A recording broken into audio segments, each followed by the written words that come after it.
Na-miscarriage ako eh. So, syempre, dasal ka eh. Nagdadasal ka. Pero naramdaman ko, dumating na ako sa point na, Lord, ayaw mo ba? Ayaw mo ba ako bigyan ng anak? Bakit? Ginawa ko naman lahat, di ba? Tapos yung 2 years na yun, sabi ko, ikaw na Lord, bahala. Wow. Bibigyan mo ako ng anak o hindi, ikaw na bahala. Ganito rin ang pinagdaraanan ngayon ng dating sex bomb dancer na si Jopay Pagya sa ipinagbubuntis niyang 10-week-old fetus na panganay sana nila ng asawa niyang si Joshua Zamora. Ayoko na, Lord, ikaw na. Pagod na ako eh. Pagod na ako mag-expect. Kung hindi ako magkaka-baby, okay lang. Yeah. Ikaw na. I surrender. After a month, we tried. Money Masters with Chinky Tan. The views and opinions expressed by guests on Chink Positive are their own and do not necessarily represent those of the producers, hosts, or network. Chink Positive is for entertainment and informational purposes only. While guests may share insights on financial and business topics, this does not imply endorsement of any products or services. Viewers should perform with their own research. Gusto nyo bang gamitin ang inyong talent at the same time ang inyong beauty para ikaw ay kumita, lalo na kung may angking kang galing sa pagsasayaw? Yan ang pag-uusapan natin ngayon. We have a special guest talaga na talagang kilalang kilala at talagang kung mahilig ka sa spaghetti. Oo. Kung mahilig ka sa spaghetti, talagang panalo-panalo ka. Let us welcome si Jopay Pagya Zamora. Yes! Po, Ay, Jopay. Uy, ninong daw. Ay, Jopay, thank you very much for joining. Alam mo, talagang bata pa, napapanood na kita. Ay, uwi lang po ako. Sandali lang. Kaya umuwi. Uwi na po ako. Hindi. Kasi syempre naman, whether we like it or not, naging bahagi kayo ng buhay ng bawat Pilipino, especially sa Eat Bulaga. Pero bago natin pag-usapan yan, yung career mo, let's bring you back to, paano ba talaga nagsimula si Jopay, yung kabataan? Mahaba-haba to. Hindi. Ako, simple lang po. Nung bata ako, ang gusto ko lang naman po talaga, ang pangarap ko ay maging pulis lang po talaga. Yun talaga yung gusto ko nung kabataan. Pulis? Pulis, yun talaga yung Ano yung gusto ko. napanood mo nag-influence sa'yo? Mahilig kasi akong manood ng kay FPJ. Oh! Kasi ang mami at daddy ko po, nagtatrabaho sila sa production ng FPJ before. Oh! Opo. Tapos ang naging checker din sila. Sa mga movie house? Opo, sa mga movie house. Ano, sasama ka? Sasama ako ng daddy ko. So, alam ko yung mga napapanood ko. So, nakikita ko mga action, ganyan. Tapos may mga pulis-pulis na ganyan. Naalala ko nung bata ko, ang laruan ko ay baril-barilan, yung mga soldiers na ganyan. Yan yung may granada pa nga yun. So, medyo tomboyish ka nung bata ka? Oo, boyish ako talaga nung bata. Kasi ako, daddy's girl ako. Laking kayo? Saan ka lumaki? Sa Marikina ako lumaki. Tapos, nung grade 5 ako, lumipat ako ng Sampaloc. Ilang kayo magkakapatid? 5 kami magkakapatid. 2 lalaki, 3 babae. Ako yung bunso. Pero challenging yun. Kasi syempre, during that time, kung checker lang talagang yung parents mo, yung magkano naman yung kinikita at paano yung buhay niyo during that time? Actually, wala akong idea sa kinikita. Kasi nung bata ako noon, nag-checker ang daddy. Pero ang daddy kasi, nag-ano siya sa trading na, Amon Trading yung dati niyang trabaho. Clerk yung naging trabaho niya. So, ang nagtatrabaho sa kanya, si mami, hands-on sa amin. Si daddy lang talaga. Nung bata kasi ako, hindi kami mayaman. Hindi naman kami sobrang lagpat talaga. Pero, hindi ko question yung sitwasyon ng buhay namin. Na, yung nakikita ko, yung mga cousin ko, talaga may bahay, malalaki. Tapos kami upa lang sa inyo? Nakatira po kami sa tita ko. Oh, nakikitira kayo? Yes, oo, sa Marikina. So, wala kami, ang tawag namin sa rin namin, NPA. No permanent address talaga. So, syempre, as bata ka, akala mo yun yung normal na kasama mo talaga yung ibang family. So, masaya naman nung noon. Kumbaga parang sakto lang yung buhay namin talaga dati. At hindi ko naisip na meron pa palang mas aahin. Maliban doon sa mga pinsan ko na iyon yung buhay nila. Ganun. Ano yung pinaka-challenging siguro na pinagdaanan mo nung ikaw ay lumalaki? Kasi ako nung bata ako, mas gusto ko kasi sa daddy ko. Kumbaga, hindi sila hiwalay. Pero ang dad ko kasi, nagkagawad din kasi siya. After nung nag-clerk siya, nagkagawad na siya doon sa balik-balik. Naging taga-balik-balik ako. Oh, nagsampalo ka rin? Yes, nagsampalok ako. Doon ako sa Ross Street, Mindanao. Talaga? Tumira kami sa may Nazareth. Sa Nazareth. Sa may Sampaloc din. Oo. So, nandun naman. So, ako naman kasi ang pinaka-struggle ko lang talaga nung bata ako. Yung gusto ko, maglaro lang talaga. Kaso syempre, ang mom ko, ayaw niya talaga nung parang nagkakalye-kalye kami. So, hindi ko maintindihan yun nung bata ako. Bakit? So, sabi ko, gusto ko sa daddy ko. Kasi sa daddy ko, nakatakas ako. Well, si daddy ko, hindi nakakatakas. Sa daddy ko, mapayag naman siya. Pero ang ano ko lang, hanggang tapat lang ng bahay. Pero larong kalsada rin. Oo. Ano mga larong... Piko, tumbang preso, langit lupa. Oh. Diba? Yan talagang ano, yung may pogs-pogs pa, yung sa lata Parang Squid pa. Games ang ano ngayon, Oo, talagang ang saya lang. Ang saya lang nung ano ko, nung childhood ko. Kasi nagawa ko yun. Oo. Kahit na nagtatago ko sa nanay ko. Uy guys naalala nyo pa ba yung mga panahon na naglalaro tayo na tagumpong pag brown out o black out? Di ba? At naalala nyo, pagka, di ko lang alam kung na-experience mo, yung sa sobrang buong araw ka naglalaro, pag uwi mo, meron ka ng 2 kwintas na libag. Umabot naman po ako talaga doon. Kala ko normal siya.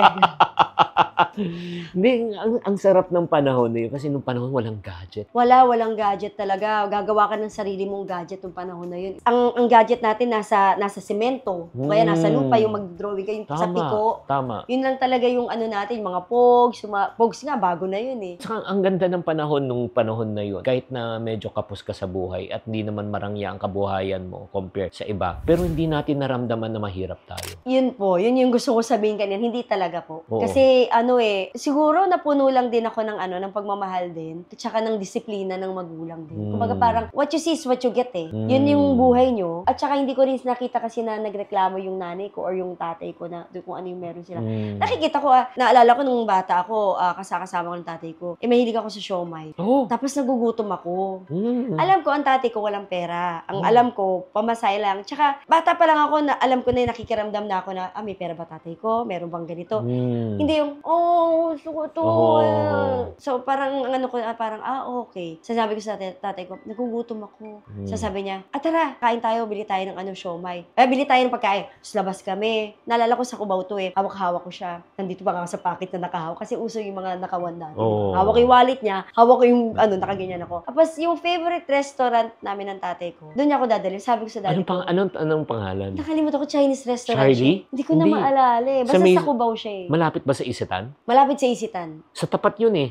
Parang ganun yata. Parang, yung siomay, yung famous siomay nila grabe yun, oo. Ang sarap nun. Nakalimutan ko na yung pangalan. So, sabi ng daddy ko, tara, kain tayo. Sabi ko talaga, ayoko. Bakit? Sabi niya, bakit? Sabi niya, wala kang pera eh. Sabi ko sa kanya. Kasi nakita ko may 50 pesos ang daddy ko sa wallet. Oo. Tapos sabi niya, nak, may pera ako, kain tayo. Tapos dudukot siya. So, meron siya yung 100 pesos sipit na sa ilalim ng picture. May secret. Oo. Ano niya yun eh, pang emergency. In case of emergency. Tapos nakita ko nung panahon na yun, bilis siyang siomay isa. Tapos sabi ko, dad, kain tayo. Hindi, sige, okay lang, busog na ako. Dumating kami sa ganon ng tatay ko na parang ako naman, hindi, share tayo. Parang hati tayo. Ayoko, hindi ako kakain, hindi ka kakain. Ganon. Kumbaga parang nakita ko pa rin yung sa tatay ko na makakain lang ako. Pero hindi niya pinaramdam na, ito tayo, mahirap tayo. Yung paparamdam niya sa'yo na wala tayo talaga. Alam mo, Jopay, habang kinikwento mo to, parang pakiramdam ko talaga mga magulang natin, mga sinungaling. Hindi, alam mo, sinungaling in the sense, ito lang mga kapatid, no? Yung sinungaling in the sense na tiisin nila yung sarili nila. Ay, totoo po yan. Di ba, kahit na gutom sila, sasabihin nila na busog sila. Busog sila, yes. Kahit pagod na sila, sasabihin nila na hindi, kaya ko pa. Totoo po yan. Di ba, yung yung sakripisyo talaga. Totoo po yan. Kasi dati sa Marikina, palaging bumabaha doon. Oo. Tapos susunduin ako ng nanay ko. Baha. Siguro ang baha noon hanggang dito, nung sa kalye. Naalala ko, pasan-pasan niya ako. Mula school, pababa. Kasi doon pababa, okay pa eh. Pag bumaba na, baha na eh. SSS kasi ako eh. Nag-elementary po eh. Pababa, tapos baha na doon. Pasan na ako ng nanay ko. Dala niya yung bag ko, pasan niya ako, may payong pa siya. Oy. May kapote ako, pero ayaw niya akong mabasa. So, yun yung mga moment na hindi ko makakalimutan na sakripisyo ng magulang ko sa akin. Na parang, kung iisipin ko, I'm so blessed na talagang mahigpit yung mom ko. Kasi yung higpit niya, hindi kasi siya I love you. Hindi siya, maano siya? No, hindi talaga. Saluto. Service. Sobrang service talaga. Maano talaga siya. Kaya, ngayon ko na nga lang nasasabi sa kanya, Mami, I love you. Ganon. Kumbaga, parang nasasabi ko na sa kanya. Ganon din ako eh. Mas more on service din ako sa, hindi ko masabi yung I love you. Pero natutunan ko na rin magsabi ng I love you. Yun yung mga moment namin talaga dati na sasampa ako sa kanya. Kaya, yung mabibisit na siya, pero buhat-buhat ka pa rin niya. Guys, kung kayo ay nakaka-relate sa kwento na ito, pwedeng type nyo sa comment section kung ano din ang mga sakripisyo na ginawa ng mga magulang ninyo nung kayo ay bata pa na naalala nyo ngayon. Paano ka nangarap at paano ka napasok naman yung sa pagsasayaw? Oo, kwento mo naman. Ano yun eh, dahil nga sobrang strict nung nanay ko, sumasama ako sa tatay ko. Siguro mga 14, mag-15 years old ako noon. Sama ako sa kanya tuwing Sabado. Sa may isang, pwede ba, basta isang mall siya. Okay na, sabihin mo yun. Market. Oo. Marketplace pala, not marketplace to. Saan yun? Basta marketplace siya, Oo, yun. oo. Tapos, sasabihin ko sa tatay ko, Dad, akyat lang ako sa 4th floor. Sa taas na yun, merong dance battle. May mga sumasayaw, nanonood lang ako. Ilang taong ka? Siguro 14, 15, mga 15, mga ganun po Okay. siguro. Oo. Tapos, nanonood lang ako, nood. So, weekly, ganun ginagawa ko. Sama ko ng tatay ko, nanonood ako. So, one time, etong may isang grupo ng babae, nilapitan ako. Niya, uy, sumasayaw ka ba? Sabi ko, hindi. Kasi nung pangalan ko, ganyan. Gusto mo sumaling ng sayaw? Eh, ako pa naman, nung bata ako, ang hirap sa akin yung magsabi ng no. Tsaka, pag naglalay ako, yung lie na parang di ka marunong mag-lie. Parang kinakabahan ka na. Parang, hindi ko kinain yan. Pero nakakaganon ka na. Parang ganon. Hindi ko kinain yan. So, yun. Sabi ko, hindi ako sumasayaw eh. Gusto mo sumayaw? Dahil ayoko yung tao eh napapahiya. Okay. Lahat ako, okay ako. Para ako si Jim Carrey. Yung Yes, bawal man. mong sabing puro yes. Oo. Kahit alam kong magagalit yung nanay. So, eto, dumating ulit yung Sabado, sinamahan na nila ako sa daddy ko. Nandun daddy ko sa babae. Eh, ang daddy ko rin, hindi rin marunong magsabi ng no. So, Pareho parang doon ko kayo. yata namana yun. Pareho Yes lang kayo. ng yes eh. Mm. So, nung pinagpaalam ako, basta ang sabi lang ng daddy ko, balik nyo sa akin ng buo yung anak ko. Kung susunduin nyo, ihahatid nyo din. At ito yung oras. Kasi mayayari kami sa nanay ko eh. Which is ang nanay ko, nasa Marikina, kami ng daddy ko nasa Sampaloc, sa balik-balik. So, ayun na. So, dumating sa point na, may mga contest na. Sumasama ako sa kanila. Nanonood lang ako. Okay. So, hanggang sa nabarkada ako, barkada. Tapos itong barkadang to, meron pala silang may manager sila. Okay. So, sinama nila ako. So, yun na naman. Gusto mo ba sumali sa sayaw? Okay po. Okay na naman ako. Hindi na alam ng tatay ko. Nagre-rehearse na ako. Sa may Malabon to. Malabon naman. Ang layo. Ang layo. Basta hinahatid nila ako. Kailangan ihatid nila ako. Hindi ako pwedeng lumampas ng alas 8 o alas 9. Ganun yung uwi. Kailangan sa bahay na ako. Kasi ganun. Tapos hanggang sinabi ko na sa daddy ko, Dad, sinali nila ako, ganyan. Daddy ko naman, okay, sige, ganun. Support lang. Pero, yari tayo sa mami mo, ganun na. Yari na kami, di ba? Kasi dito, one time na, sayaw-sayaw, TV, contest na. So, sumali ako kasi, Nag-TV ka na? nag-TV ako ng contest sa TV sa 7 tsaka sa 2. Oh. Lagi nga akong pag may nawala, ako yung papalit. Sa reserba. Oo. Lagi ako sa reserba. Tapos yung rehearsal ko on the day. Mm. Tapos yun na. Tapos sali-sali. Ayan na. Tapos hanggang tong manager namin, si Kuya Ronald, sabi niya, i-audition niya kami sa ABS-CBN dahil merong MTV. Ito na yung MTV. Maganda ng Halibayan. Okay. So yes pa rin ako. Ilang taong ka na noon pala? 15 na. 15, 16. 15? Oo, Oo. bata ka pa noon. Oo. Parang naging alos 1 year, so bata pa talaga. Mayroong edad pa talaga. Kasi hindi nga ako pwede lumabas ng bahay. Tapos sa pa-conservative pa nung sa side ng, sa parents ko, tsaka sa side nila. Tapos yun na, natanggap. Natanggap kami buong grupo sa MTV. Oo. So ito na, sasayaw na. Dahil nga conservative po kami, ang suot, ang iikli. Oo. Tapos yung iba walang stocking. Sabi ko, paano yun? Binigyan ako, pinahiram ako nung kagrupo ko ng stockings. So ito na, sinabi ko na sa tatay ko na ito na. Sige, edis, ang saya ng tatay ko, sayaw ako sa TV. Sumayaw na ako sa TV. Parang di ko lang first o second, nagulat na lang yung nanay ko, nasa TV ako. At nalaman niya sa kapitbahay pa. Di ba anak mo yun? Sumasayaw. Parang ganun. Parang yun yung naalala ko pagkakakwento sa akin ni nanay ko. Ewan ko na lang kung ano yung sa site kwento ng nanay. Pero yun yung kasi naalala ko. Tapos yun na, punta yung nanay ko sa Sampaloc, pinagalitan kami ng tatay ko. Grabe. At tapos wala na nagawa, na parang wala na nagawa ng nanay ko. Hanggang sa tuloy-tuloy na ako sumayaw. Nung bata ako, wala akong plano na gusto kong mag-artista, gusto kong maging ganito, wala. Nung bata ako, umiyak lang ako sa harapan ng salamin, ginagaya ko si Mara Clara, sila Julian Santos, ganun lang. Pero wala talaga sa isip ko yung plinano ko. Wow. Yung talagang, ito yung gusto ko. Ang gusto ko lang talaga maging pulis. Yun lang talaga. Wala nang iba. Ano kinalaman ng Ang pagsasayaw sa layo pulis? po, di ba? Napakalayo. Sobrang ang layo talaga. Kaya yun talaga siya. Nagdire-diretso na siya. Pero ito yung revelation na ngayon ko lang nalaman na ikaw pala ay nag-umpisa sa Channel 2 at saka sa MTV. Opo. Oh, di ba? Originally, Ayan, doon po talaga ako. Pero hindi alam ng karamihan yan. Ngayon lang Hindi natin pa. nalaman yan. So ngayon, malaking katanungan. Paano ka nasali sa sex bomb? Ayun. Nga. Galing nga ako sa kabilang di ba, istasyon. Ang dami na namin kasing dancers doon. So, umalis na ako. Hanggang sa yung kaibigan ko, nanood kami, Tate Bulaga. Okay. So, nakapasok kami. Ginamit namin yung ganda namin. Ginamit namin yung ganda namin. So, ito si Kuya Marlon. Uy, nakita na maganda eh. Uy, saan kayo? Ganyan. Manonood po. Pinapasok kami. Pasok, nood. Pero kinakabahan ako. Bakit? Kinakabahan ako kasi baka makita ko na kabilang channel. Pero wala eh. Wala na ako doon sa group. Tapos yung time na yon, yung araw na yon, sumasayo ba kayo? Opo. Gusto nyo sumayo? Oo nga po, parang naghahanap po kami ng grupo. Tapos si Kuya Marlon na to, nilapad kami kay Ate Joy. Oh. Sabi niya, Ate Joy, mag-audition. Ang kulay ng buko nun, dilaw. Solid gold dancer po ako originally eh. Solid gold dancer, dilaw. Sabi ni Ate Joy sa akin, sige, pag-auditionin mo. Ganon. Dalawa kami. So, parang hindi ko alam kung kinabukasan yun. Basta, nag-audition ako. Tapos, ang audition noon, nanonood lang ako kasi nagre-rehearse sila. Nanonood lang ako doon sa Rodriguez pa yung namin. Nanonood lang. So, hindi ko lang matatanggap ako. Tapos, tinanong ako, anong pangalan mo? Unang-una tinanong sa akin ni Ate Joy, no? Anong pangalan mo? Kasi alam ko, Jopay na ako sa kabila eh. Tapos, sabi ko, DJ po. Kasi Diofany Jane ako eh. Diofany, D-I-O ako eh. So, DJ, ano pangalan mo? Jopany po. Ay, di catchy. Haba. Sige, isip ako. Sige, Jopay na lang. Yung pala, may idea na sila na galing ako sa kabila. May idea na sila na galing ako sa kabila. Ano ka pa? Ayaw mo pa alam sa kanila? Yung pala, hindi kasi nung sa kabila po, nakilala ko as Karakare. May pangalan ng Karakare. Isa pero ba yung bubukas? Isa ako dun eh.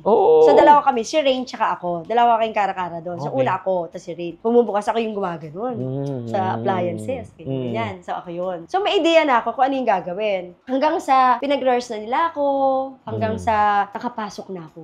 Okay. Nag-train ako ng 1 month pala. Wow. Tapos, kasi nagbubuo si Ate Joy ng grupo eh. So, ito na yung sex bomb. Kaka-sex bomb lang yung pangalan, bago pa lang. Oo. Kasi parang chicken sandwich yata, 4 sila. Tapos may nabuo na sex bomb. Tapos andun na ako, pumasok na ako dun. Sino yung original na grupo ng sex bomb na kasama mo? Ang original, si Ira, ako, si Jane, si Michelle, si Debra, si Rochelle, si Cherry. Yan, kami. Kami yung original. Si Ate Cheche, si Ate Janine. Yan, kami yung mga original na pioneer. Kung matatawag, pioneer. Anong taon to? 1999 pa 2000. During that time, paano naman kayo napasok sa Itbulaga? Nasa Itbulaga na sila that time. Nasa Itbulaga. Nasa Itbulaga na sila. Dance Focus pa lang, tsaka Butterflies yung pangalan ng grupo ni Ate Joy. Yung kay Kuya Kaloy is Butterfly. Okay. So, meron na talagang chicken sandwich pa yata yung pangalan nila. 4 lang sila eh. Na house dancer nun. Tapos hanggang sa parang sinabi ni Tito Joey. De Leon, Tito Joey din. Si Ninong Joey din. Sabi niya na, Joy, bakit hindi mo gamitin yung pangalang sex bomb? Sinabi niya? Oo. Kasi yan ba'y nauso yung kay Tom Jones? Yun. Tapos sinayaw kasi nila. So, para lang So, yun, parang siguro, ang kwento ni Ate Joy is, nagka-idea siya. So, binayaran niya yung pangalan, patented yun, hanggang sa yun na, gamit-gamit na. Ay, talagang henyo talaga tong si Joey, no?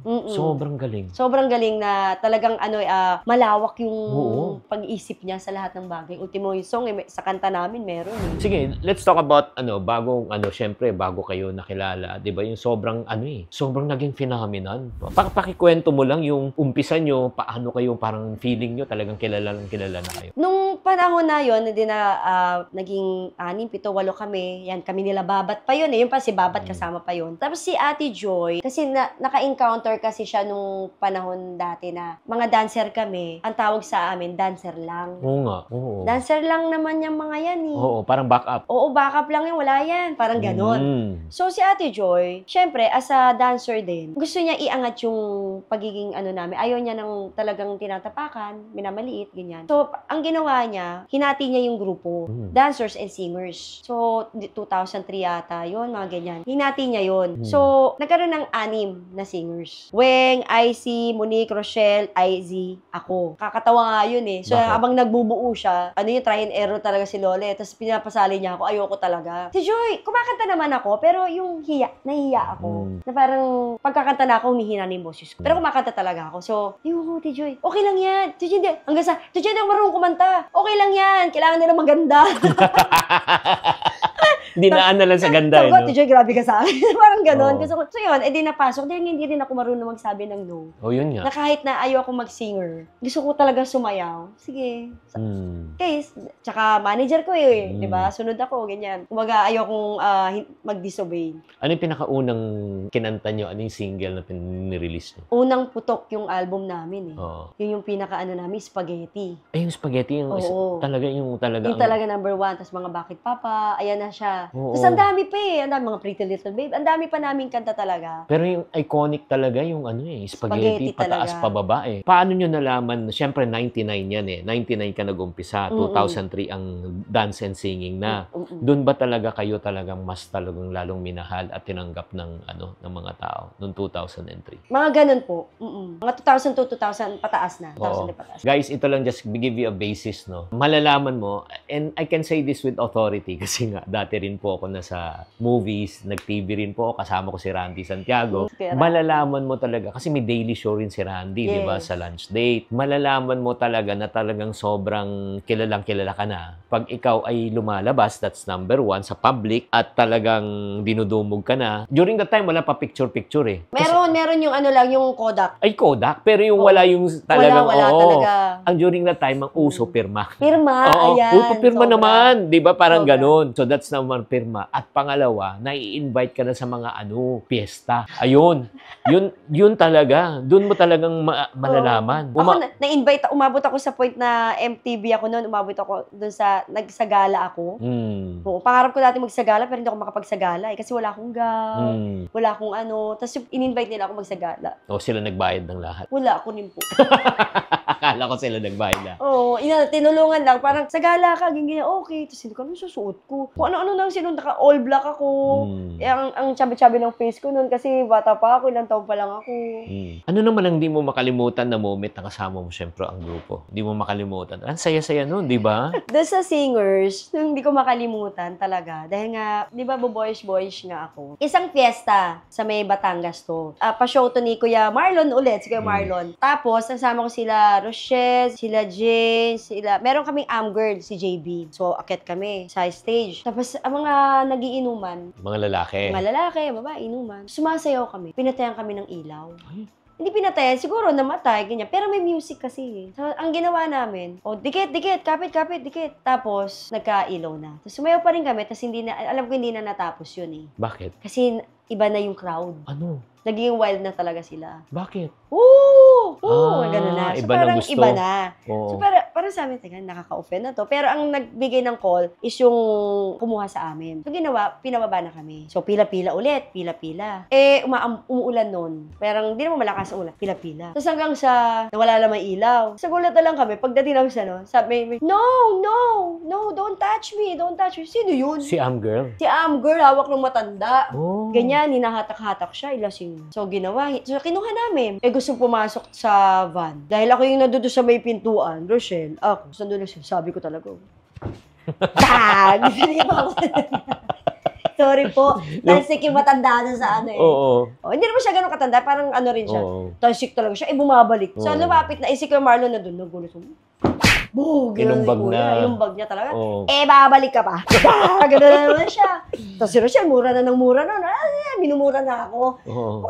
Minumura na kami. Oo. Ganyan. Tapos galit na galit siya. Itsura ko ganito. Ganyan yung kamay ko. Grabe naman. Kaya talaga. Sobrang unforgettable. Ang hirap no kasi, Sobra. guys, pag live ka nagper-perform, ibang klase talaga. Lalo na, syempre, ako, nagko-comedian ako dati. Alam mo, ang hirap. Tsaka ang hirap mo magpatawa. Tsaka hindi. Ang hirap din. Kung may heckler ka, di ka naman nakakatawa Di ka naman kalbo May ganun Oo, talaga. di ba? Ang hirap talaga. Pero syempre, ngayon itong pag-usapan natin. Syempre, during that time, kumikita ka na. Nung kumikita kayo, di ba? Nung kumikita ka. Can you share with us yung progress? Magkano yung pinakaunang sweldo? Paano lumaki yun?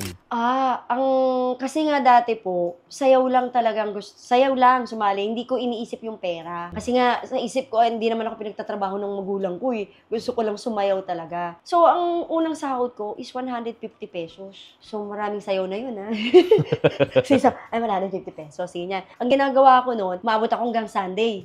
MTV pa to, hanggang Sunday. Saging sex bomb na ako, naging 300 na. Wow! 250, 250, 300, yung ganyan. Oo. Pero ganun pa rin, may mga isayaw pa rin. Mm. Ganun pa rin naman nangyari. So, for me, malaki na talaga yun. Kasi dati, parang nakakapag-jeep ako. Tsaka nag-FX na ako noon.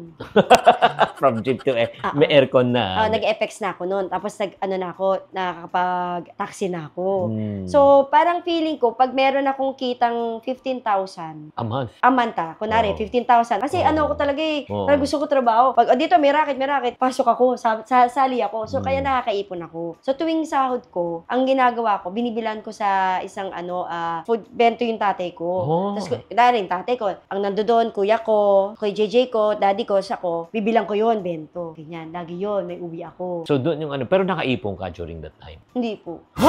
Bakit? Kasi parang nung parang dumating ako sa point na nasabik ako sa kung anong binibili ko. So, in other words, hindi mo na panghawakan ng maayos yung Oo, kasi pag kunwari may birthday, tara swimming tayo sa family. Ay. Yung hindi namin masyadong nararanasan dati, na gusto ko, o tara kain tayo, tara ganyan. Sabi sa'yo, nung pag meron akong sa bangko 30,000, masaya na ako, happy na ako kasi may pera ako. Feeling ko yun ay ipon ko. So, in other words, nagkaroon ka ng episode na you're healing your inner child nung bata ka. Para, oo. May ganun ako talaga. So, yan po ang nangyayari, mga kapatid. Pagka minsan, talagang pagsabik ka talaga, pag nagkapera ka, nauubos. Pero ang problema ito, minsan nasasanay. Di ba nasanay ka sa ganung klaseng lifestyle Parang hinahanap-hanap mo na Kaya ang goal mo, kumita ng mas malaki. Na parang ang sa akin kasi na parang, ang naging word ko no na hindi na mararanasan to ng family ko. Parang ganon. Pero, dumating na naman sa isip ko na ngayon ko lang naman napansin Kasi kung i-compare yung pera namin dati sa kinikita ko, ay saan ko pupulutin yun? 2,000. Tama. Diba? Uy, 1990s yun, di ba? Malaking pera na yun. Laking pera na yun Saan ko pupulutin yun? Parang, okay. So, ang number one sa akin talaga, pagkain. Yun talaga. Mahilig kumain. Oo, kasi, kumbaga parang, ang galing lang ng nanay ko mag-budget talaga ng pera. Ang gagarahin niyang tatay ko Diba? Pero, good thing talaga na nakikita ko yung nanay ko, hindi niya kami pinabayaan sa pagkain. Siyempre, daupang palad mo yung Tito Vic and Joey. Yes po. Ano naman ang hindi mo makalimutan sa kanilang tatlo? Yung pagiging caring po nila. Kunwari, like si Tito Sen, pag nasa set kami. Usually doon lang kasi, sa set lang kami nakikita Iba ang room namin, iba yung room po nila. Sa backstage sila, din dito kami sa harapan, sa lobby, malapit. So pag pawis kami, opening. Sasabihin niya, mag-ano na kayo, magpunas na kayo doon, ganyan. Yung parang tatay lang talaga. Si Bossing, hindi talaga siya masalita talaga. Hindi talaga siya masalita. So si Tito Joey, mabiro. Oo. So, iba-iba silang karakter. Pero mararamdaman mo sa kanila yung pagmamahal. Meron pa pag yung times na may payo-payo pa, o kayo pag yung boyfriend, may ganun pa Talagang mararamdaman mo talaga yung tatay. Si Tito Joey yung talaga yung nakakausap namin na pagdating sa mga ganyan din. Alam mo, totoo yun kasi nakasama ko rin si Tito Vic and Joey. Si Bossing. Ano yun? Sobrang tahimik. Tahimik lang talaga yun. Oo, hindi magsasalita yun. Kung hindi siya magsalita, huwag mo siyang kausapin. Yes. Oo, di ba? Ganun siya Pero may kita mo yung concern niya. Sobra. Kasi sa sa tingin. Oo. Tingin siya. Tapos may mga kumbaga parang sasabihin siya kung sa staff, ganyan. At saka siya, Input parati niya pinapadaan sa ibang tao. Yes, oo. Sa Diba? iba siya Hindi siya yung hindi siya direct. direkta. Not like Tito Joey, talagang makakausap mo talaga na Pero sobrang galante no. Di ba? Hindi Nung Christmas party namin dati sa tape office nag-aano talaga sila. Oo, tumutulong yun. Pero si Tito Joey naman, yun, talagang, kung magsasabi yun talaga, minsan pabiro yan, joke parati. Yes, joke para. Half-ment nga half-ment lagi Oo. Pero may matututunan ka talaga sa kanila. Hindi ko naranasan sa kanila yung mapapahiya ka. Na talagang binavalue nila yung pagiging dancer namin talaga. Si Tito Tony Tobiera, hindi ko makakalimutan sa kanya yung sa Baguio kami. Okay. Kasi biglang umulan po. In live, lahat kami basa. Kami naman, baliwala sa amin yung kumbaga, Oo. show must go Part, on. yeah, Part part yun of the ng trabaho namin. Oo. At mahal namin yung pagsasayaw, mahal namin yung trabaho namin Nung tapos na, pa-exit kami, si Sir Tobiera, kasi sila Bossing, nabasa rin. Si Sir Tobiera, nandun sa entrance, sa likod, sa back. Papasok kami. Magpunas kayo kagad Mag-ano kayo, palit kayong damit. Grabe, hindi ko po makakalimutan yun talaga. Tapos sila Mamalu, ganun din. Na parang, iba yung, iba kasi yung pakiramdam na sumasayaw ka lang. Kasi ngayon, yun lang nakikita ko sa iba Totoo. Hindi na ako magne-name drop, pero sa ibang mga may mga concert or kaya sa ibang mga show na okay lang yan, trabaho nila yan. Trabaho yun. Yun yung parang pinaka-worst yatang narinig ko sa kinuha mo yung grupo, tapos yun yung sasabihin mo, okay lang yan, trabaho nila yan, bayad yan. Oo. Guys, ito lang ang perspective ng si Tony Tuviera po, ang yun nga, isa sa mga producers ng Itbulaga sa tape, at si Malu. Si Ma'am Malu po, siya yung executive producer during that time. Kanang kamay kung masasabi. So, right now, siyempre, after that pala, nung nag-sex bomb, paano pala kayo napasok naman sa, talagang Daisy 7 na talagang, acting na? Ayun Oo. na nga. Yun nga yung kinikwento ko kanina na after nung singers na ni Lola, gusto niya naman na iangat ulit yung level ng pagiging dancer namin. At hindi lang namin, ng lahat ng dancer. Sabi niya, gagawa daw siya ng teleserye. Sino? Si Ate Joy. Talaga? Oo. Siya pa nag-produce nun? Siya nag-produce nun. Wow! Tapos syempre, ang GMA. So, So, yun. hindi pala tape yun. Hindi tape. Hindi po. Kay Ate Joy po siya. Okay. Talaga. So, siya, sa dance focus po yung Production. production. Tapos GMA po yung niya. Parang yung co-prod niya. Co-prod niya. For airing. Wow! Ngayon ko lang nalaman. Hindi, all the while, ang perspective ko, I don't know guys, kung kayo. Akala ko all the while, it's Itbulaga. Oo, tape. Opo. Siya kasi since talent kayo. So, hindi pala. Hindi po. Si Ate Joy po talaga yung nagbuo ng 17. Wow! Dance focus. So, ano yung pakiramdam nyo nung talagang aarte na kayo sa Siyempre, iba na yun. Natatakot po. Natatakot talaga. Kasi hindi naman kami, kumbaga parang nag-train lang kami sa Mowel Fund ng 1 month. Nag-acting. Nag-acting. Sabi ko, ano to? So, iyak-iyakan. Iyak ka lang. So, syempre, iyak mo. Kung ano yung isasabihin sa'yo, hugutin mo to, ganyan. So, iyak ka. Bakit ko pa namang umiyak? So, pero, how many years yung Daisy 7? Parang mag-8 years or 8 Tagal, years. ah. Mga ganun yung Daisy 7. Di ba 2 seasons yata per year? Tama ba? Parang, parang ganun yata. Tapos, nagkaroon kasi kami yung parang weekly eh. Kaya humaba po. Una, weekly lang to. Ang hirap nun si Ma'am Suzette Doctolero pa yung namin, ang writer namin. Oo. Weekly, nagpapalit kami ng story. Tapos may mga naging writer na rin. Paano kaya yun? Parang weekly, nagpabago-bago. Tapos hanggang naging buwan-buwan na. Oo. Ganun na. Tapos naging 3 months na kami. Yun, ganun na yung nangyari. Pero syempre, during that time, mas maganda na yung bayad. Ay, Basta masaya po kami. No comment na lang, no comment. Nagkaroon naman po ng increase naman po. Kasi iba yung pagsasayaw, Oo. iba din yung sa acting na Tama. Pero masasabi ko lang po na sakto lang yung namin. Ako sa akin kasi nga una hindi naman ako tumitingin talaga sa pera eh. Kumbaga parang go with the flow lang po kasi ako sa buhay ko nung panahon na yun. Hanggang ngayon din naman po kumbaga hindi ko siya pinaplano. Ang hirap kasi pag plinano mo na baka bumagsak ka, hindi mo alam eh. Hindi, minsan kasi ito lang ng reality, di ba? Parang siguro, ang hirap mag-expect. Opo. Pag nag-expect, pag hindi nangyari, baka ma-disappoint. Oo. Kasi parang natutunan ko kasi sa buhay ko noon, yung contentment ba? Yung maging kontento ako kung ano yung meron. Wow. So, yun. Kaya yung mga panahon na yun na hindi ko naramdaman na, hindi pala tayo mayaman. Alam ko, nasa middle lang talaga kami eh. Huwag sabi nga natin, hindi naman tayo gumapang na. Wow. Yun ang okay, mi. Para alam ko lang Galing. Diba? So, yan. After that, tell me life. Syempre naman, iba yung nasa limelight ka. How many years? 17 years, right? Total? Hindi, or 7 years yung yung sa Daisy 7. Siguro mga ganun yata, 12. Nakalimutan ko na naman. 12 years. Pasensya na yung epidura ko, gumagana na naman eh.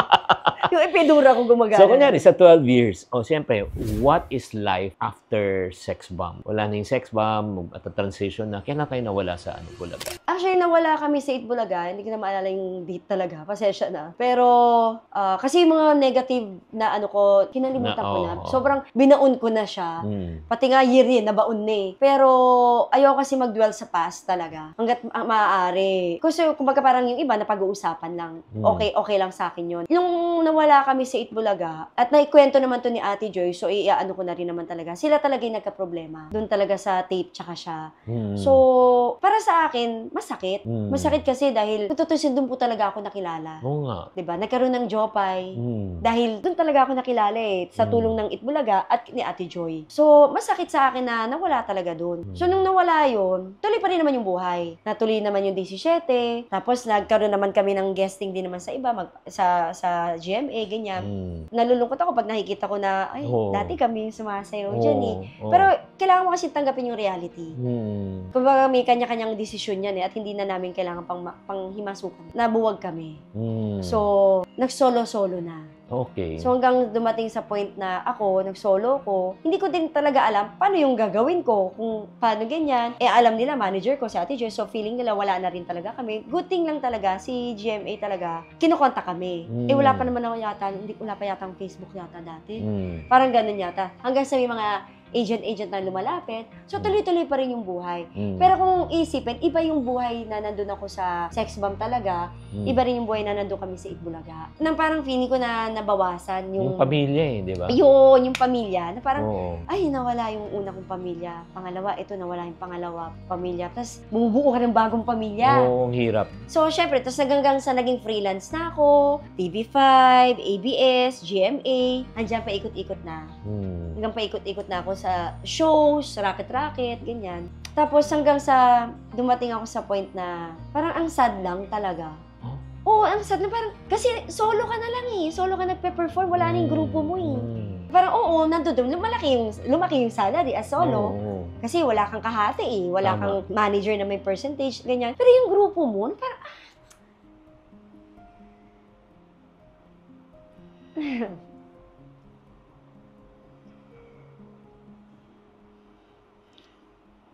family ko kasi, hindi ako marunong magsabi ng no, di ba? So, napamahal na sila sa akin. Mahal mo eh. Mahal mo yung grupong iniwan mo. Dahil lang sa isang pagkakamali ng hindi mo naiintindihan noon. Kaya nawala yung grupo mong singers.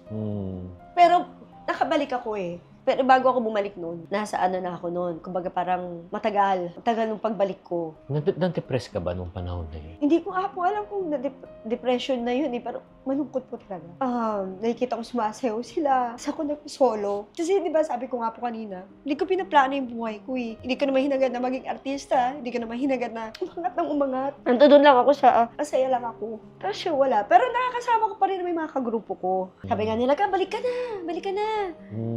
Sige, ganyan. Hanggang sa yun na, dumating na ako dun sa, kasama ko si Joshua. Buti nga nag-guide niya ako nung mga panahon na yun eh. Pero for me kasi talaga, kulang pag wala yung grupo ko. Kaya kong tumayo as Jopay na ako, nakilala ko solo as Jopay. Pero yung grupo ko kasi, sa akin niya, napakahalaga sa akin yan. Hinahanap-hanap mo, no? Napakahalaga sa akin nila. Hindi dahil pagkasama ko sila, marami kaming pera. No, hindi po eh. Ang ano ko lang is yung relationship namin na, grabe yung relationship namin na tawag nila sa akin, nanay. Ate Jobs, nanay, na talagang naramdaman ko yung love nila sa akin na gano'n. Yung sa galit, parang wala naman sigurong galit sa akin, di ba? Pero naramdaman ko talaga yon. Kaya nung umalis ako, sad talaga ako.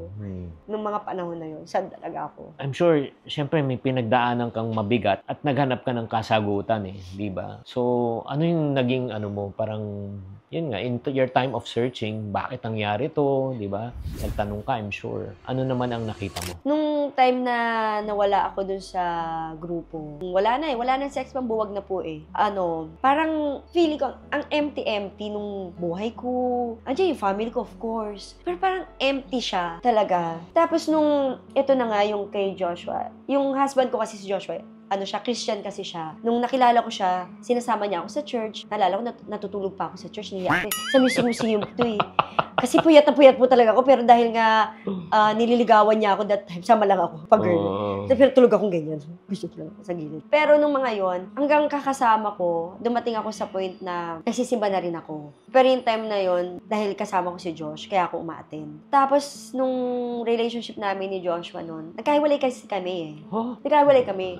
Nung 7 years na kami, nagkahiwalay kami. For how long? 3 years kami hiwalay. Oo. Nung 7 years, na-engage ako sa kanya. Tapos na-disengage din. Yun. Tapos 3 years siya. Tapos yung 3 years na yun, so hindi pa, parang atin-atin na ako sa church. Na parang yung puso ko, ito na. Nag-usher pa nga ako noon eh. Naalala ko sa music museum, nakapag-usher ako. Ang sarap ng pakiramdam.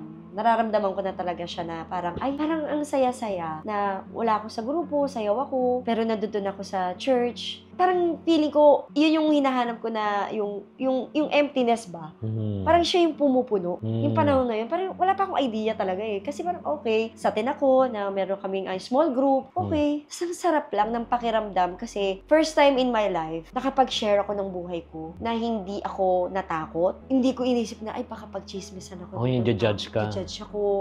Ganyan-ganyan. Kasi dancer nga lang ako eh. Yung pananamit ko. Na itong church na to, di ba yung pananamit ko ganyan? Wala eh. So you felt safe in that environment? Sobra yung naramdaman ko. At saka not only that, yung parang bumalik rin siguro sa yung sense of relationship and community. Kasi wala ako nung grupo ko eh. Oo nga. Yung grupo ko, puro kalokohan kami eh. Di ba? Yung mga panahon namin eh. Tapos, biglang nagkaroon ako ng talagang ang layo eh. Sobrang nabali. Nabali talaga yung noon na sa ngayon. Na parang okay. Kaya yung panahon na yun na sabi ko, ito yata yung kailangan ko sa buhay ko. Ito yung kulang. So, tinuloy ko. Kung ano man yun. Kasi hinahanap ko pa yung, parang hinahanap ko yung sarili ko. Okay. Yung time na yun. Tapos hanggang sa na-engage ako kay Joshua. Tapos na-disengage ko. Hindi pa ako Christian. Papunta pa lang ako. Hindi pa ako Christian, nag-backslide na ako. Hindi pa ako Christian, nag-backslide na agad ako. It means na na-backslide agad ako, na wala ako sa church. Pero naramdaman ko noon na meron na si Lord na tinanim sa akin. Sa puso ko, tsaka sa isip ko na may tinanim na siya sa akin. Kasi lahat ng desisyon ko na noong time na yun. Ano? Si Lord na. Lord, ikaw na bahala. Lord, ganyan-ganyan. Dati naman, may Lord naman ako. Pero yung parang nagdidesisyon ka na by yourself. Na parang alam mo na dyan si Lord na, Lord, i-guide mo ako dito. Ganun lang. Pinagpipray ko. Pero hindi siya yung, Lord, ikaw na bahala. Magkaiba kasi siya eh, di ba? So, yung time na yon, talaga, nawala ako sa church. Pero yung time na yon, nag-pray ako kay Lord. Lord, bigyan mo ako ng sign kung babalik ako sa grupo ko o hindi. Anong grupo yun? Sex bomb. Kasi nag-commit ako kay Lord na hindi na ako sasayaw, hindi na ako babalik sa grupo ko. Yung pag-iisip ko kasi iba eh. Kumbaga parang sa sobrang lalim na ng relationship ko kay Lord, nandun na ako sa point na baka ma-disrespect ko siya. Yung conviction, may conviction na ako doon na ma-disrespect ko siya kung ano yung susuotin ko, kung ano yung music na sasayawin ko, kung ano yung sayaw na sasayawin ko. Nandun na yung conviction niya eh. So sabi ko, Lord, ikaw na bahala kasi binigyan mo ako ng talent eh. Yung talent na ang gusto ko maging pulis pero hindi mo ako doon dinala. Dinala mo ako sa pagsasayaw, dinala mo ako sa pagkanta, kasi dinala mo ako sa pag-aartista. Ngayon, binitawan ko yung pagsasayaw, andito ako sa pag-aartista. So, ikaw na Lord, bigyan mo lang ako ng kahit anong sign na kung babalik ako sa grupo o hindi. Paano mo, di ba, syempre nawalay ka, di ba, sinabi mo kay Lord, na sa church probably, but not kay Lord, pero nangungusap na sa iyong Panginoon. Pero paano ka nanumbalik? Meron akong kinausap sa church noon na parang yung heart ko na parang gusto kong bumalik ulit sa sayaw. Kasi lumaki po talaga ako, as in lumaki talaga ako. Oo, yung weight size. Yung weight, oo, lumaki ako kasi hindi na ako sumasayaw talaga. As in, yun talaga yung hindi maintindihan ng mga tao eh. Kahit siguro yung mga kagrupo ko, hindi nila maintindihan bakit ako nag-stop mag-dance. Kumbaga parang inano ko yun na, yun yung usapan namin ni Lord eh. Hindi nila maintindihan ano yung usapan niya ni Lord, di ba? Parang ang weird naman ni Jopay. Pero yung sa akin kasi, parang yun yung kinumit ko kay Lord eh. Pero meron kasi parang sa heart ko na parang, Lord, parang may kulang eh. Pero for sure, alam naman niya yun. So parang nag-ano ako sa kanya na, Lord, kung ano yung gusto mo. So may kinausap ako sa church na pasabi ko, masama po ba yung ginagawa ko? Kasi una ko pong naging trabaho, pagsasayaw. Wala naman akong iniling kay Lord eh. Yun nga, ulitin ko, gusto po maging pulis pero dito po niya ako dinala. Masama po ba pag bumalik po ako dun sa pagsasayaw? Ano sagot? Wala namang masama eh. Kasi passion niya na ibinigay sa'yo ni Lord. Oo. Yan yung talent na ibinigay sa'yo ni Lord. Pagsasayaw at pagkanta. Depende na lang siguro kung ano yung sasayawin mo. Depende na lang siguro kung paano mo gagamitin yung talent mo sa pagsasayaw. Kasi yung pagsasayaw mo, pwede ka pa dyan makapag-encourage ng ibang kabataan na nangangarap sumayaw, pero sa maayos na landas. Galing eh. Yun yung ano niya. So sabi ko, so parang sabi niya, huwag kang mag-guilty kung yan yung binigay sa'yo. Tsaka yan yung bread and butter mo, pagsasayaw. Kung dyan ka nabuhay, dyan mo nabuhay yung pamilya mo, yan yung bread and butter mo eh. Ba't mo bibitawan? Hindi ka naman masamang tao, hindi ka naman magkakasala sa Diyos. Kung yan yung talent ang binigay sa'yo na gagamitin eh. Pwede mo rin naman gamitin yan sa iba. Pero kung yung puso mo, parang feeling mo, parang may kulang. Ikaw at si Lord yung magdidil dyan. So, hindi lang isang tao yung pinagtanungan ko noon, madami. Syempre sa church, at outside din na hindi naman Christian din. So, ano naging decision mo after having counsel with so many people? Bumalik ako sa grupo ko. Pero sinabi ko dun sa kagrupo ko, which is si Ira, at Ate Joy na rin, no, na May limitasyon ka na? oo. Nandun na ako sa limitasyon ko na sorry sa music, sa dancing. Sasayaw ako, pasayaw mo sa akin lahat. Pero iwas lang ako sa dito na medyo parang, hindi na ako mag-ano kung ano man yun. Etong steps na to, okay lang ba? Nahiya pa nga ako eh, okay lang ba na wag mo na ako sabi? Hindi, okay lang, naiintindihan ko. Si Ira to okay lang, naiintindihan ko. So si Ate Joy, naiintindihan naman ako. Kasi Christian na si Ate Joy that time. Wow. So sabi ko, yun din, tinanong ko yung pangalan pong sex bomb. Kasi naalala ko kay Ate Joy noon, isa sa mga katrabaho na sa industriya din natin, nagsabi sa kanya na, di ba Christian ka? Bakit sex bomb yung ano mo? Hindi pa dapat ganyan. So, syempre, as baguhan na Christian si Ate Joy, na parang, Oo. na-convict mo agad ako. So, syempre, mas malakas si Lord eh. Lord, ano ba yung ano? Paano ba? So, si Ate Joy, kaya may sex bomb na, nabago rin. Pananamit ng sex bomb, yung music na gagamitin ng sex bomb. Ganun yung ginawa niya.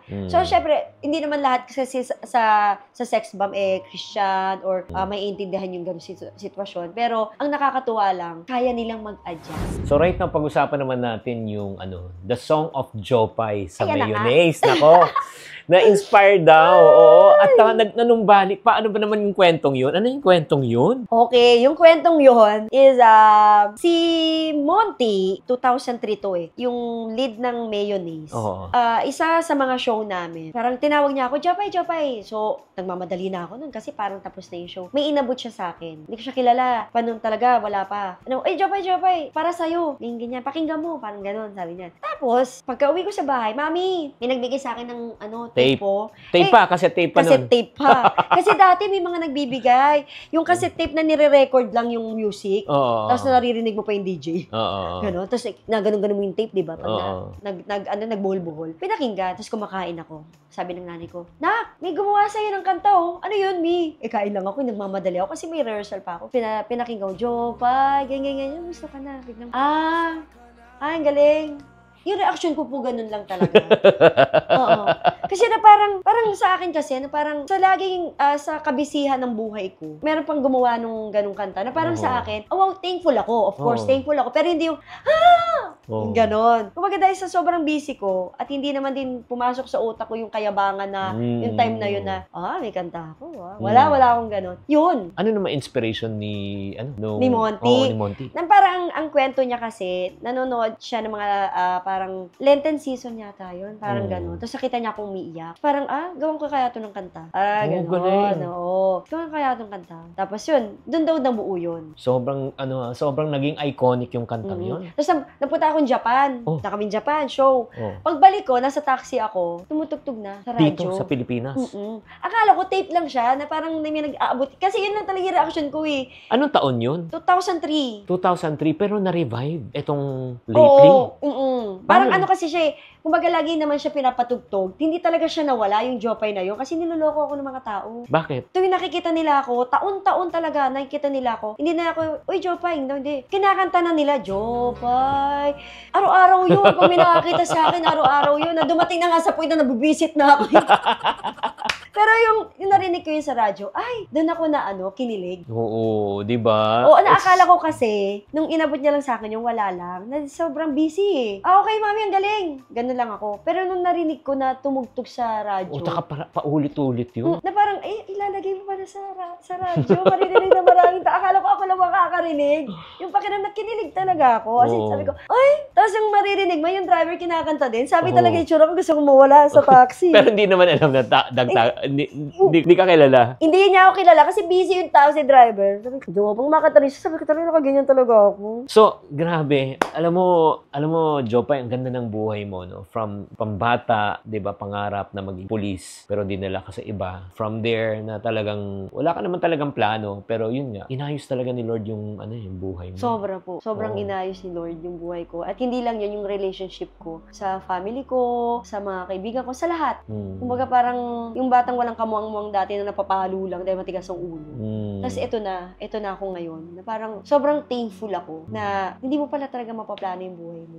Na yun yung tinuro sa akin sa church na talagang, at natutunan ko din na walang masamang mangarap, walang masamang pangarapin mo yung gusto ko magkaroon ng bahay, gusto ko magkaroon ng kotse. Yung bata ko, ganun ako nasa bubong lang ako gusto ko magkaroon ng kotse, magkaroon ng bahay, makasakay sa eroplano, magkaroon ng sariling pera. Yun lang yung mga gusto ko. Pero ibinigay ni Lord lahat. Lampas pa. So guys, I just want to encourage you, no? Yun nga yung sinabi ni Jopay. Yun nga, it's found in the good word na sinabi, many are the plans in a man's heart, but in the end, it's God's plan that prevails. Mari may mga plano ka tayo sa buhay, di ba? Na gusto natin to, di ba? Gusto maging police. Pero ultimately, makikita mo talaga sa huli pa rin, si Lord pa rin na masusunod Totoo po yun. Di ba? Ano masasabi mo sa mga taong maraming plano sa buhay na hindi nasusunod, pero nadidisappoint, na-frustrate, up to the point na nadidepress? Ako, sa experience ko, gusto ko lang i-share sa kanila na yung life kasi natin, hindi natin talaga pwedeng planuhin yan Malamang yung insurance natin, pwede natin planuhin yan, yung health card natin, yan, pwede yan. Pero yung journey natin, si Lord lang talaga makakapag-plan nun Kung ano, kasi hindi pa tayo napapanganak, alam na niya kung anong plan sa atin Kahit nasan tayo, ito yung gusto natin, pero nililis niya tayo dito, dinidiretso niya tayo. Kumakaliwa tayo, kumakanan tayo, dinidiretso pa rin niya tayo.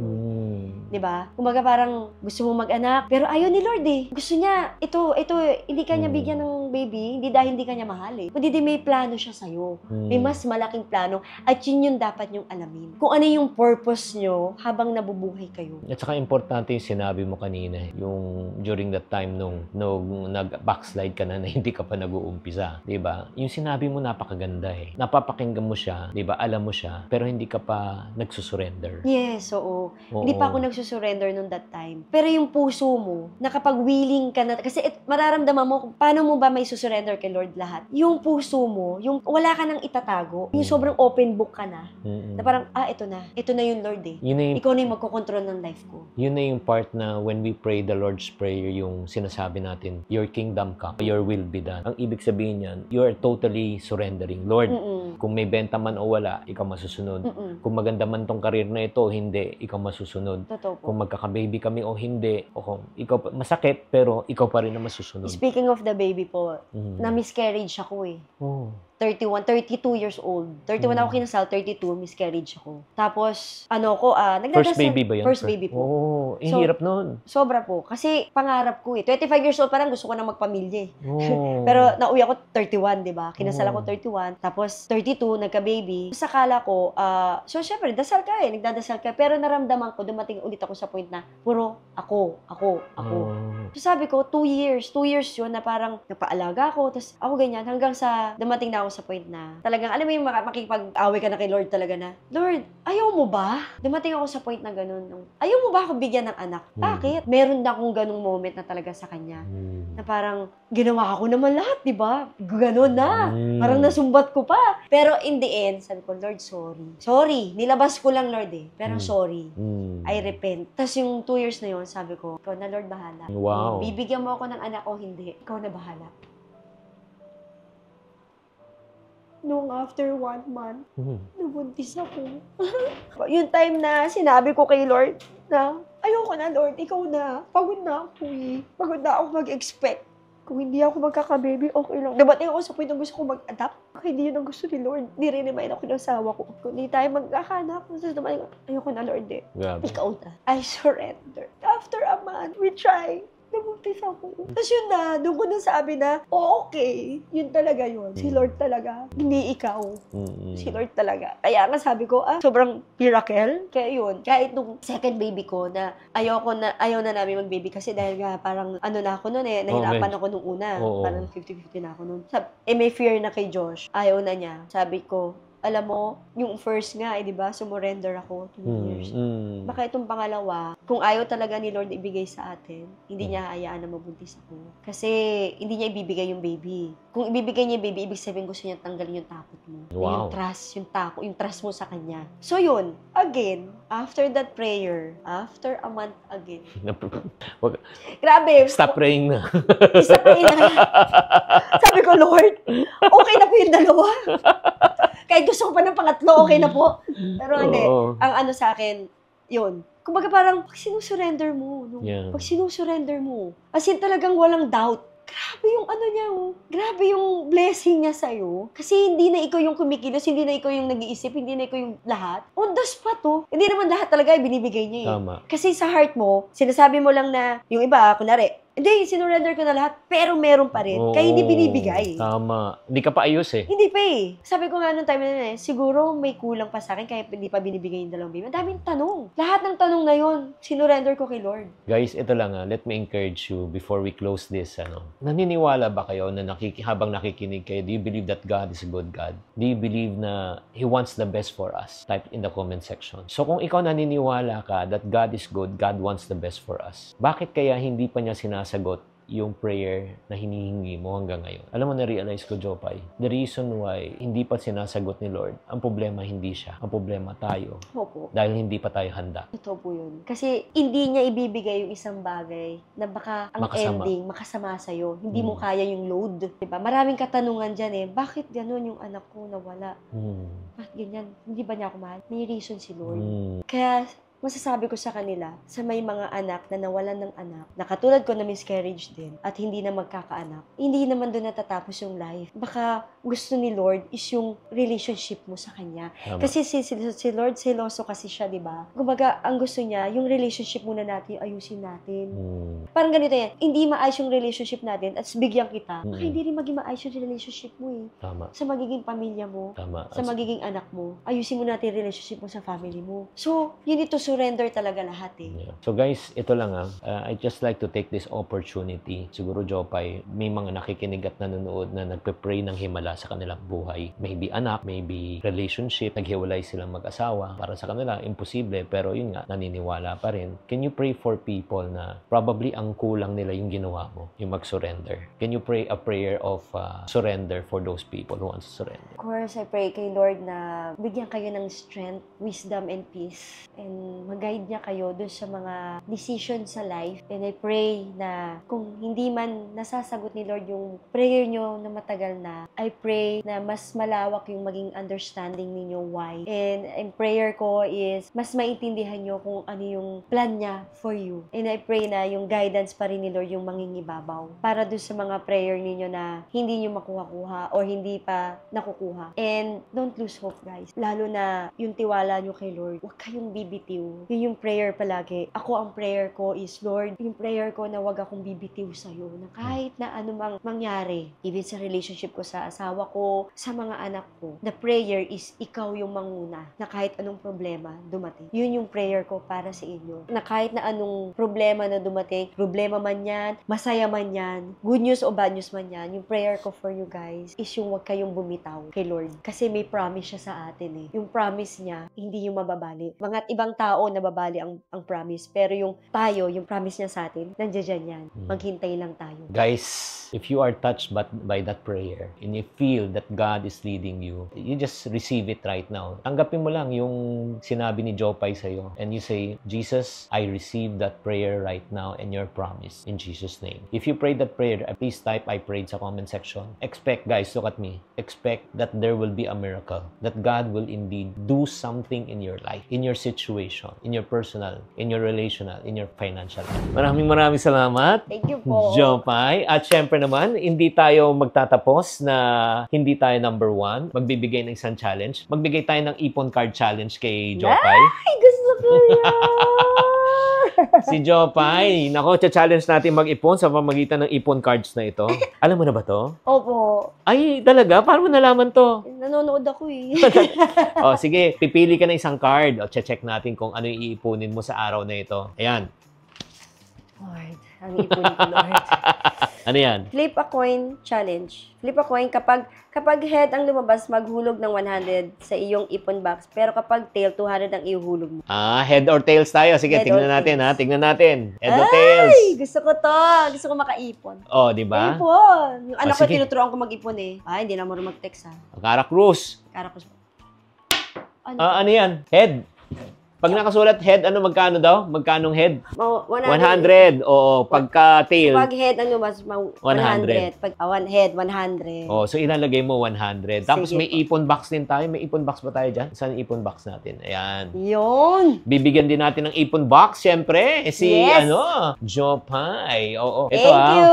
Huwag mo kalimutan dito, start tayo sa 20 pesos. Sishadan mo siya, pagkatapos yan, 50, 100. Pag nabuo mo may 60,000 pesos ka. Yan, Okay. 60,000. Start date, end date para sa ka nag-iipon. Dito yung barya, dito yung perang papel. Okay po. Ayan. Kasi itong 100, iba pa po itong ipon na to. Oh, iba pa yan. Nilagay mo dyan. Yan Lagay yung may ko na lalagay rin. mo dyan. Oh, ayan. Pagkatapos ito na yung mga cards. Ay, akin na yan! Yes! Yay! Akin na rin 20. Oh, Joke lang. so, paano ka mafa-follow? Kunyari, if anyone who wants to invite you, ano yung ginagawa mo na ngayon? Ngayon is dance instructor din. Oh. Yes, sa mga event din. Pag may mga Zumba, may mga basta mga sayawan, yan na-invite naman nila ako. Mga judging, Okay. ayan, tsaka na performance, Mhm. solo. Okay. Tapos minsan kami dalawa ni Joshua as couple. Wow, maganda yun, ha? Mm-mm. Lalo kayong mag-asawa. No? Si Joshua pala, FYI, is from Maneuvers. So, sumasayaw rin. Family of dancers sila. Mm-mm. Kung paano ka makokontakt, especially yung mga ka-team abroad natin. Nako, gusto nyo bang bumiyahe? Anong country ang gusto mo naman puntahan? Anong bansa na hindi mo pa napupuntahan? Gusto kong pumunta ng Paris. Oh, Paris. Oh, yung mga taga-Italy and Paris, Australia. ha? Oo, ayun. Australia. Yan. Shout out ka na para ma-invite Shout ka. out po! Ayan. Active pa po ako. So, paano kayo makokontakt? Ayan, message lang po kayo sa aming official Facebook account, Jopay Pagya Zamora Official. Para hindi po kayo may scam, makikita niyo po doon yung followers ko. Marami naman po yung followers Ilan? ko doon. Nasa 600 yata. May check mark, may blue check. Si Facebook ko wala eh. Okay. Basta yun. Tapos sa Instagram din po, Jopay Pagya Zamora. Yung doon niyo po ako ma-follow. Thank you very much, Jopay. Thank you po. Alam mo, ang ganda ng storya, guys. Sobrang I'm just amazed. Amazed at God's goodness. Again, ulitin ko, many are the plans in a man's heart, but ultimately, it's God's plan that prevails. Learn how to surrender your life, your plans to the Lord, and He will make it really perfect. Yes, Maraming amen. salamat po sa inyong lahat. Tatandaan, kung nagustuhan niyo tong episode na ito, please paki-comment na lang. Please follow Jopay also at her social media account. Maraming salamat. Tatandaan, tamang karunungan, tamang disiplina po ang susi sa pagyaman.